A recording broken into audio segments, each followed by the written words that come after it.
Okay, I guess I'm ready to start.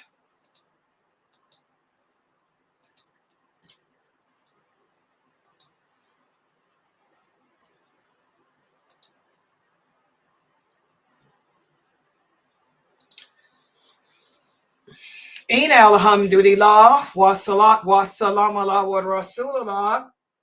I want to welcome everybody to our class, Enjoining Good and Forbidding Evil. And I apologize for being late, but I had to deal with some issues here. I'm sorry for that.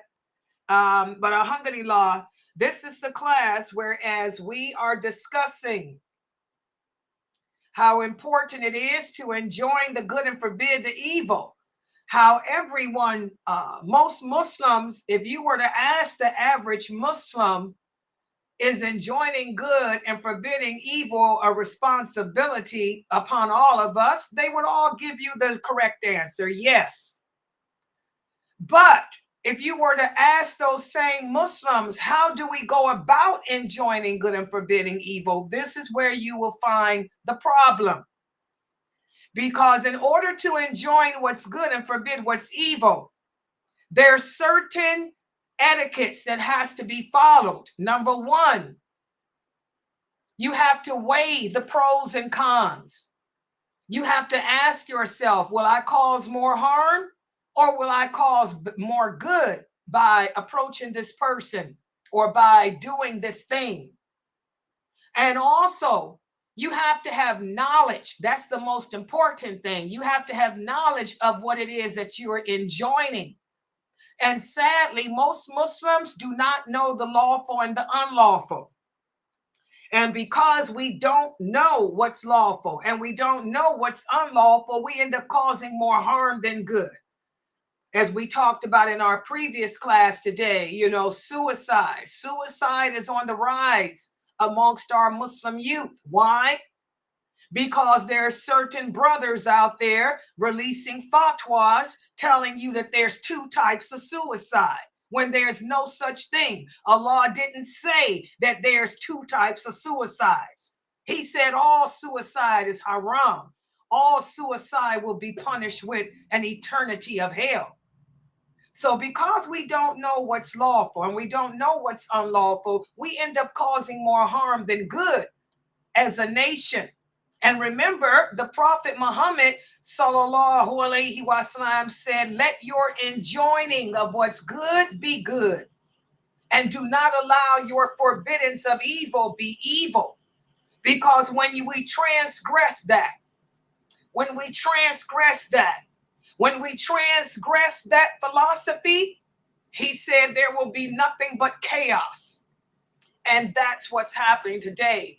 We look at our nation as a whole.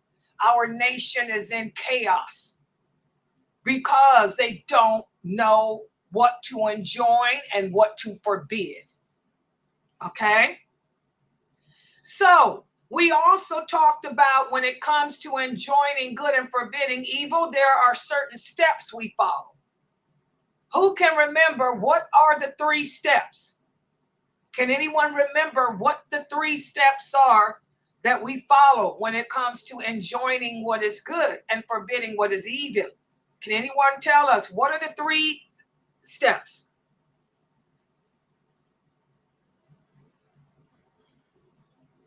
I have a lot of people in my Zoom room. Nobody knows the answer. Sabrine, you got your mic open. You got an answer, Sabrine?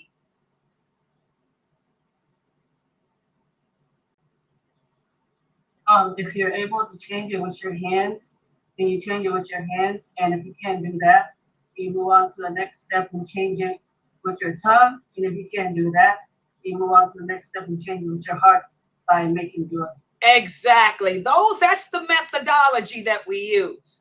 If you see something bad, then we should change it physically if we can. And if we can't do that physically, then move to the next step, which is speaking out against it. And if we can't do that, then the last step, which is at least praying against it, making dua against it. It's when we fail to do anything. What happens when we fail to do anything, guys? What happens as a result of not doing any of that? What's the result? If we don't do anything, then Allah will punish us all. Exactly. It's when we fail to do anything that Allah will send down his punishment to all. And that's sad. But this is why what's happening in the world today is happening. It's all happening because we're not enjoining the good. We're not forbidding the evil. Or if we call ourselves doing so, our good is evil and our evil is evil. So this is why Allah has sent this punishment to us.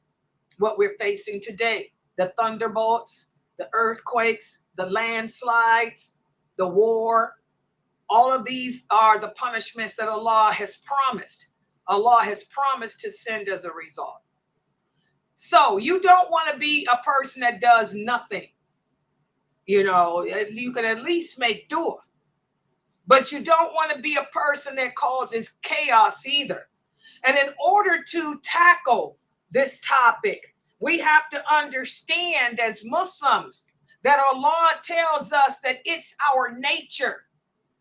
It's our nature. It's our nature as humans to do the wrong thing. Why? Why? Because the human soul is criminal by nature. The human soul is attracted to everything that's dirty. That's why people like pornography. That's why people like to read books with sex in them. That's why people like to watch movies with sex in them. That's why we're attracted to the hip hop culture. The hip hop culture is sex, drugs, and rock and roll. The human soul is attracted to everything that's dirty and bad. So this makes our struggle to do what's right even harder. And that's what I'm going to be speaking about tonight. So let me put the PowerPoint, and bear with me because I didn't have a chance to really prepare this class because I ended up, caught up in a little hiccup in my apartment. Had a little hiccup. Eagle spread style. A hiccup. Oh, but alhamdulillah, so I apologize. And thank God I'm still living. But so I didn't have a chance to prepare. So just bear with me. But let me put the PowerPoint up on the screen. All right. And start with the people here. All right, hold this here. Where's the power? I did do it. I was going to say, I know I finished the PowerPoint before I had my hiccup. Yeah, I had it. There it is. I did the PowerPoint right before I had the hiccup. Oh, wait a minute. I got to go back here. Okay, people on Zoom. And now here's to everyone else. I apologize for. Okay, yeah, there you guys go. Let me make it larger. Okay. Okay, so tonight we're going to speak about how the human soul, how Allah, and by the way, I don't make the rules, I don't make the laws, I don't make the circumstances. Allah does all of that. And so he's the one that tells us that the human soul is criminal by nature. He tells us this in the Quran, that the human soul is attracted to sin. And that's what makes our enjoining of the good. That's what makes our forbidding of the evil so hard for us. Because we're attracted to the evil.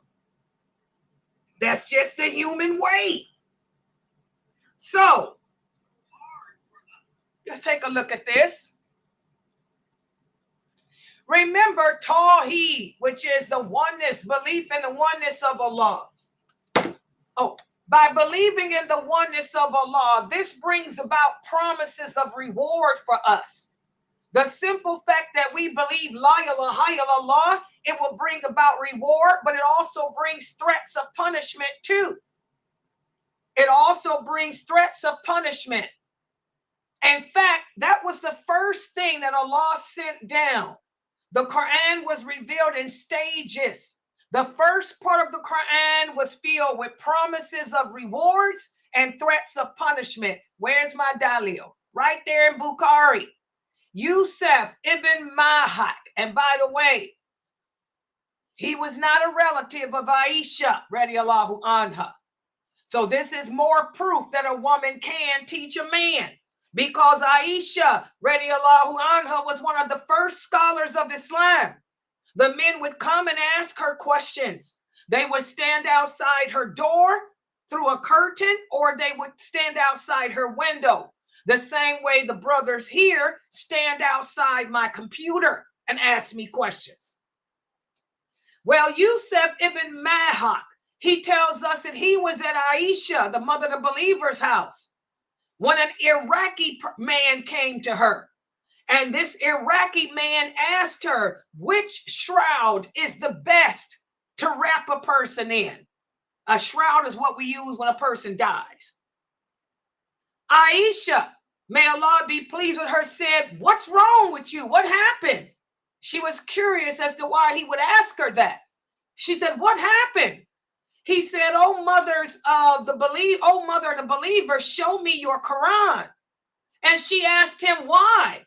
He said, so that I can arrange and order the Quran according to yours. Because the one I have is not in no particular order. He said, I want to put my Quran in the same order yours is in. And Aisha said to him, what difference does it make which part of the Quran you read first? She said, it doesn't make any difference, because the first verses of the Quran that were revealed was a surah from amongst the short surahs in which is mentioned paradise and hell. And after the people began to convert to Islam, the next thing that Allah sent down were verses about the lawful and the unlawful. She said, if the first thing that Allah sent down was the lawful and the unlawful, for example, if the first thing that Allah sent down was do not drink intoxicants, the people would have said, no, we're not going to stop getting drunk. And if the first thing that Allah revealed were do not fornicate, do not commit adultery, the people would have said, I'm never going to give up sex. So the following verse that I'm getting ready to tell you, she said, was the first verse revealed to the prophet in Mecca when I was a young girl playing. And that verse was, no, the hour of judgment is more grievous and painful than any other hardship that a Muslim may find in the way of Allah in this life. And then she said the chapters of Al-Baqarah and An-Nisa, which contain the rulings of the lawful and the unlawful, were revealed. She said, but those were not revealed until I was married to him and living with him as his wife. For those of you who don't know, Aisha was married to the prophet at the age of 6. That's how they did back in the 6th century. Everyone, the Vikings, the Romans, the Persians, kids were married to someone when they were young, but they did not fulfill the duty of husband and wife until the children were puberty. Aisha did not move in as a wife until she, first of all, reached the age of puberty, and then she had to agree to it, which she did. Okay, so here you can see in this hadith here a few things. Number one, there's nothing wrong with a man seeking knowledge from a woman, because many were the men who came to seek knowledge from Aisha, as this authentic hadith in Bukhari manifests. Number two, you learn that women are not stupid. Some women are more intelligent than men, as Aisha was in this authentic house from Sahih Bukhari. And number three, you learn that when the Quran was first revealed, the Quran was not revealed in a certain order. The order in which our book is in today was not how the Quran was revealed. It was Uthman, may Allah be pleased with him, who arranged the Quran in the order it's in today. Okay? And number four, you learn that the first verses that Allah sent down were verses about paradise, and verses about the hellfire. Allah didn't tell us the lawful and the unlawful until later after the faith had grown in people. And this is a big lesson that we as Daya and as people who call ourselves giving dawah need to know. When people come to you asking you about Islam, you don't talk to them about the lawful and the unlawful. You don't tell them about polygamy. That type of stuff should not even be discussed. The first thing that you should call them to is the rewards of believing in Allah.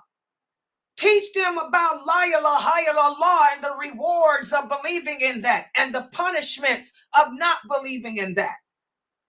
That's the first thing, Tawheed, that we call the people to. Polygamy and all that other stuff is much, much later on. Okay? So, but it's not our nature as human beings to do that. Because again, we like drama. There's no drama in hearing about paradise. There's no drama in hearing about hell. Those verses are cut clear. The drama comes in polygamy. The drama comes with the lawful and the unlawful. And as a result of this, it's our nature to end up having differences about enjoining good and forbidding evil. And what happens is it turns into division, which is what we are faced with today. This nation, we are divided into different sets, different groups. And it all comes about as a result of enjoining good and forbidding evil and doing it in the wrong way. Disbelief, corruption, and disobedience.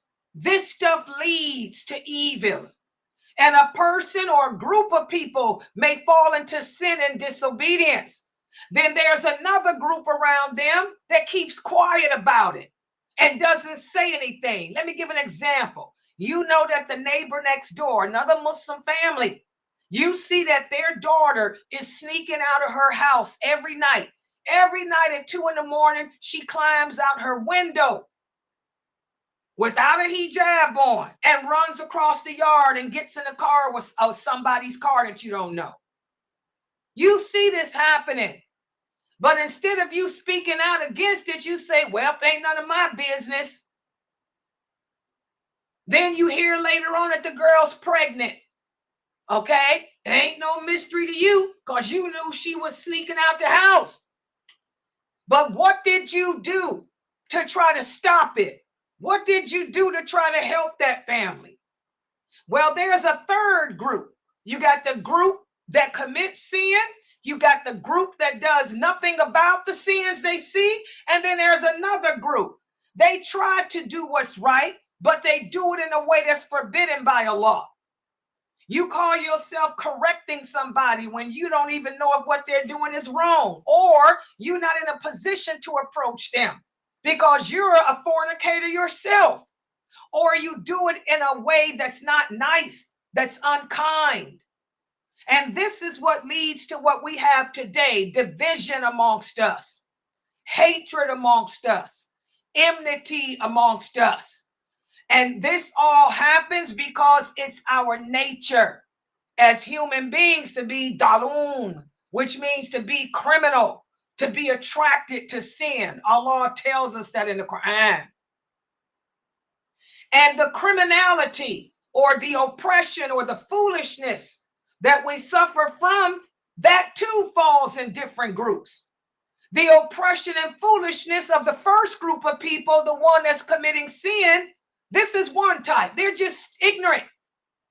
While the oppression and foolishness of the second group and the third groups, the ones who knew about the sin and kept quiet, and the ones who called themselves stopping the sin, but they did it in the wrong way, those are of different types. So it shows how we are as people. We're different. We're different. Anyone who thinks about the chaos that affects other Muslims will see that, yes, indeed, this is why in 2024 we are so messed up as a nation. Anyone who looks at what's going on in our communities, Look at what's going on with us on the internet. You know, it's not a mystery why the war is here. All of this confusion which occurs, you know, it's occurring because we're creating it. Because once again, we don't have the knowledge. We don't have the understanding of Islam. That's a big sin. We don't weigh the pros. We don't weigh the cons before we deal with a situation. We don't use critical thinking. As I was talking about in my 6 o'clock class, we're so quick to just say, oh, these people are just bad and just they on their own. Or we're so quick to throw in the towel. We have to use critical thinking.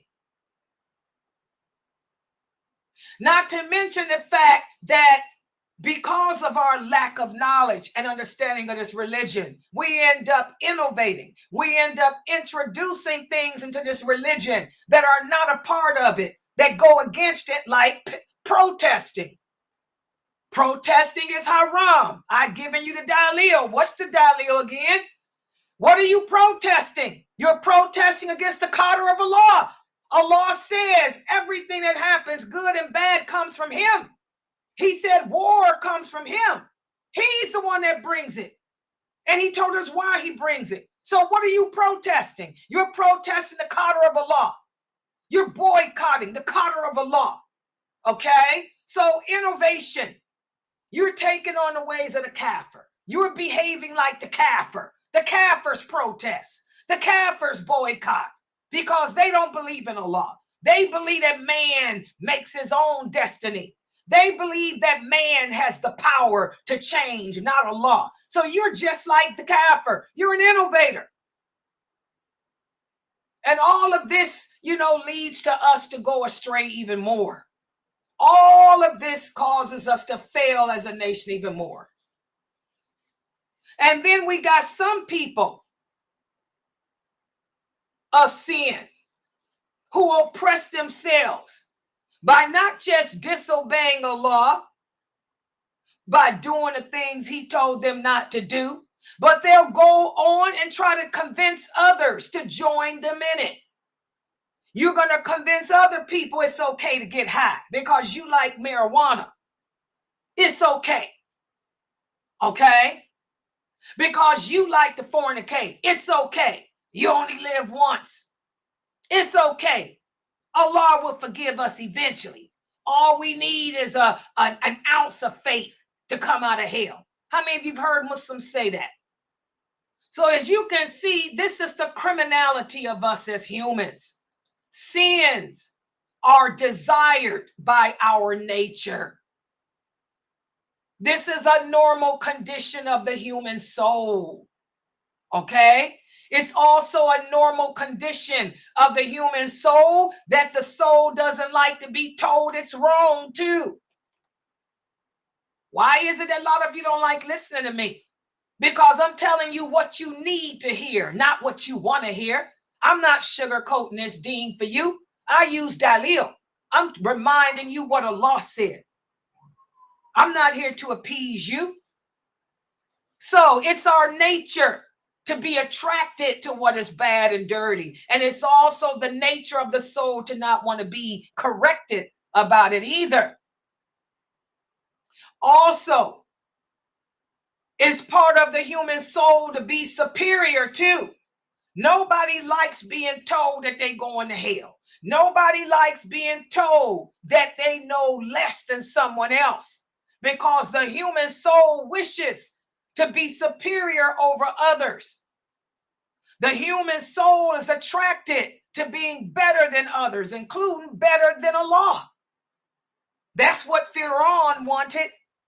Also, the human soul is jealous. The human soul doesn't want others to excel above it. And so it will go so far as to wish for the destruction of others just to appease itself. So here we can see, guys, all of this. The nature of the human soul plays a big role in how we enjoy the good and how we forbid the evil. Some people just don't want to enjoin and forbid because they don't care. Some people can be envious of you and hope that the worst happens to you. So they'll tell you half the truth or tell you what you want to hear and not what you need to hear. Okay? And jealousy. I want to emphasize this because most of you listening to me, hopefully, are women. And we women suffer with jealousy. Why is it that the sister that came here today and asked me about the fatwa that's out? There's a fatwa, some imam, some famous mufti speaker is telling them, the women, that there's nothing wrong with them doing phone sex, earning money for phone sex, because working at McDonald's and working at Starbucks, working at any of those places is supporting Israel, which all of that is a lie. McDonald's, Starbucks, none of them places support Israel. All of that is a lie. All that is Islamic, is Muslim, ignorant Muslim propaganda. Kharijite propaganda. Okay? So they're going to tell the woman that she'd be better off becoming a sex operator, doing phone sex to earn her living. You know, why would you tell her that? Based on your own personal likes and dislikes. But like the sister said, there's a lot of women that will listen to these men. They rather listen to what these men than come and ask me. I'm a female dyer, and I'm known for speaking the truth. Everybody know I back up my stuff with hadith. These brothers don't. But those sisters are too jealous to come and hear what I got to say. That jealousy is the reason why there's going to be more women in hell than men. You rather listen to a wayward man tell you a lie than listen to an intelligent woman, because that woman is more intelligent than you. And you don't want to admit that there's a woman better than you out there. See how we are? That's why it's going to be more of us in hell. Jealousy, that envy, you know, it gets in the way more than anything else of us doing the right thing. And the sad reality is, on the day of judgment, not even then, when you're in your grave, when the angel of death pulls your soul from your throat, when you die, they're going to ask you, why didn't you listen to Sister Laila? They're going to ask you, why didn't you know that phone sex is haram? Sister Laila was there. You could have called her. You could have joined her stream. She would have broken down for you. She would have given the hadiths. But no, you're too jealous. You let your jealousy of her stand in the way. So you chose to follow and listen to a wayward man. You know, the choices that we make in this world, when it comes to enjoining good and forbidding evil, they're going to come and bite us at the time of death. Because when the angel of death pulls each and every one of our souls, they let you know. You're going to know if you're going to hell or not. They'll tell you whether or not you're going to hell. You'll know. It won't be a mystery then. The mystery will be whether or not you stay there permanently. But they're going to let you know, I'm pulling your soul, and you will spend your time in the grave in hell.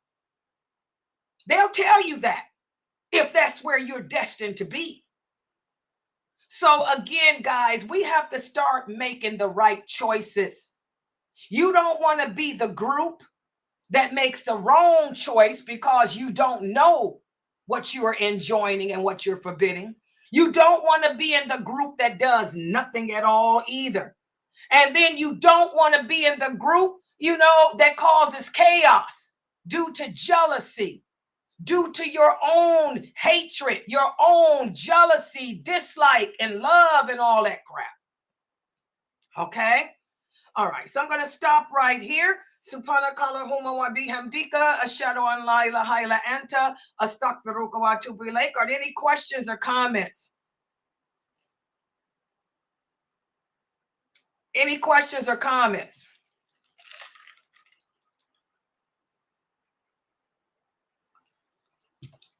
Okay, yeah, let me, tomorrow is Wednesday. What classes I got tomorrow, Fame? Wednesday. 6 o'clock, then you got the signs of the last hour at 9. Okay, the brother is not, that's, the other brothers are Thursday, right? Yeah, his on Thursday. Okay, that's Thursday. Dr. McBride is on Thursday. Are you a Christian? Hold on. Are you a Christian looking to debate? Is that what this is? Well, Dr. McBride is on Thursday, but I don't think he's going to be debating with you. No, we don't do that here at Sunnah Followers.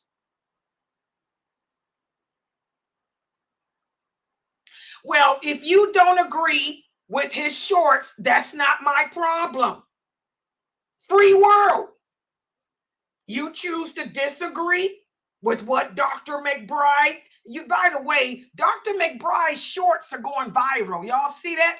Some of his shorts got 6,000 views, and I guess the Christians here are upset. I have nothing to do with that, and I don't care. Free world, peace. Is that what Trump do?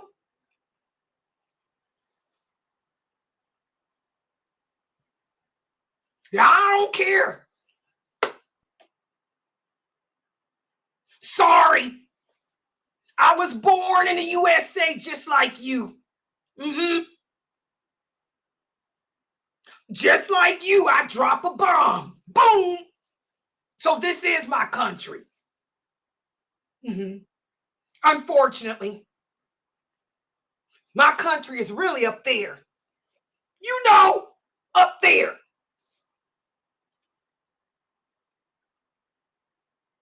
Yeah. Well, only thing I can tell you is if you disagree with what Dr. McBride had to say, all I can tell you is take it up with the Lord. The Lord is open 24/7. The Lord loves for us to call upon him. So what I suggest you do is raise your hands and say, Lord, guide me to the truth. You understand? Lord, guide me through the truth. Hallelujah. You ever watched the movie Medea? Hallelujah. Hello. That's all I can tell you.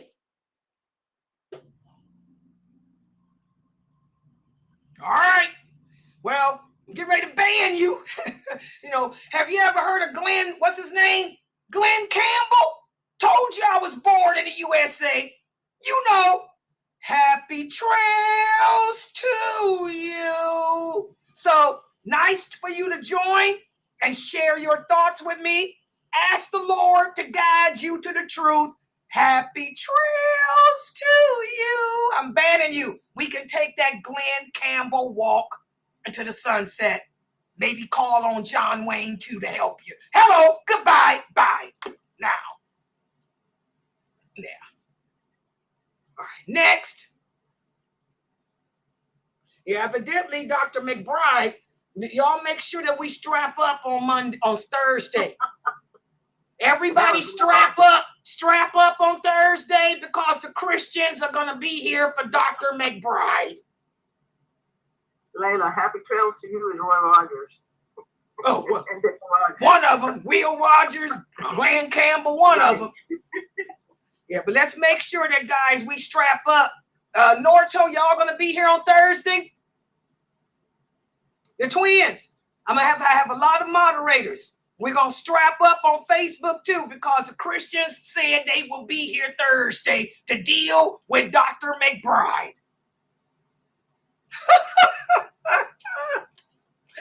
I'll ban them up out of here. All right, guys. So tomorrow we have the 6 o'clock class and my 9 o'clock class. Inshallah, I'll try to put these videos out tonight. Subhanakallahumma wa bihamdika ashhadu an la ilaha illa anta astaghfiruka wa atubu ilayk. You believe these Christians coming in here with that crazy stuff? Girl, strap up.